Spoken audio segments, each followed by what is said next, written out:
നമസ്കാരം. National broadcasting news ഇന്ത്യയിലേക്ക് സ്വാഗതം. കോഴിക്കോട് താമരശ്ശേരി താലൂക്ക് ആശുപത്രിയിൽ ഡോക്ടർക്ക് വെട്ടേറ്റു. ഡോക്ടർ വിപിന്റെ തലക്കാണ് വെട്ടേറ്റത്.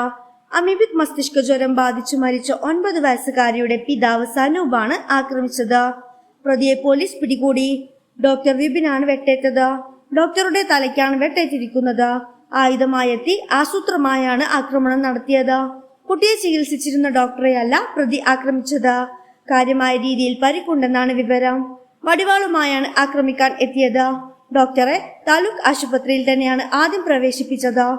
കൂടുതൽ ചികിത്സയ്ക്കായി കോഴിക്കോട് ബേബി മെമ്മോറിയൽ ആശുപത്രിയിലേക്ക് ഡോക്ടറെ മാറ്റി. മുണ്ടക്കൈ ചൂരൽമല ഉരുൾപൊട്ടൽ ദുരന്തബാധിതരുടെ വായ്പ കേന്ദ്രം എഴുതിത്തള്ളിയില്ല.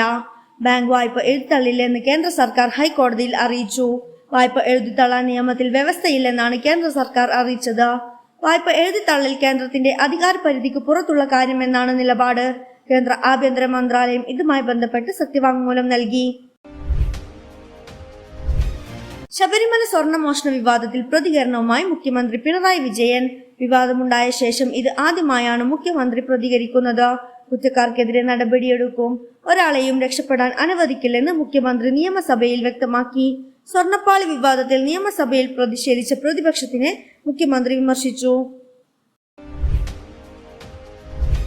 മുഖ്യമന്ത്രി സ്ഥാനാർത്ഥിയുടെ കാര്യത്തിൽ മഹാസഖ്യത്തിൽ ഭിന്നത. തേജസ്വി യാദവ് RJDയുടെ മാത്രം മുഖ്യമന്ത്രി സ്ഥാനാർത്ഥിയെന്നും മഹാസഖ്യത്തിന്റെ മുഖ്യമന്ത്രി സ്ഥാനാർത്ഥിയെ കൂട്ടായി തീരുമാനിക്കുമെന്നും കോൺഗ്രസ് നേതാവ് ഉദിത് രാജ് പറഞ്ഞു. സ്ഥാനാർത്ഥികളെ തീരുമാനിക്കാൻ കോൺഗ്രസ് കേന്ദ്ര തിരഞ്ഞെടുപ്പ് സമിതി യോഗം ഇന്ന് ചേരും. തേജസ്വി യാദവിനെ മുഖ്യമന്ത്രി സ്ഥാനാർത്ഥിയായി ഉയർത്തിക്കാട്ടി RJD പ്രചാരണവുമായി മുന്നോട്ടു പോകുന്നതിനിടെയാണ് ഇത് കോൺഗ്രസ് അംഗീകരിക്കുന്നില്ലെന്ന സൂചന നൽകിക്കൊണ്ടുള്ള ഉദിത് രാജിന്റെ പ്രസ്താവന. കൂടുതൽ വിവരങ്ങൾക്കായി കാത്തിരിക്കുക. National broadcasting news India. നന്ദി.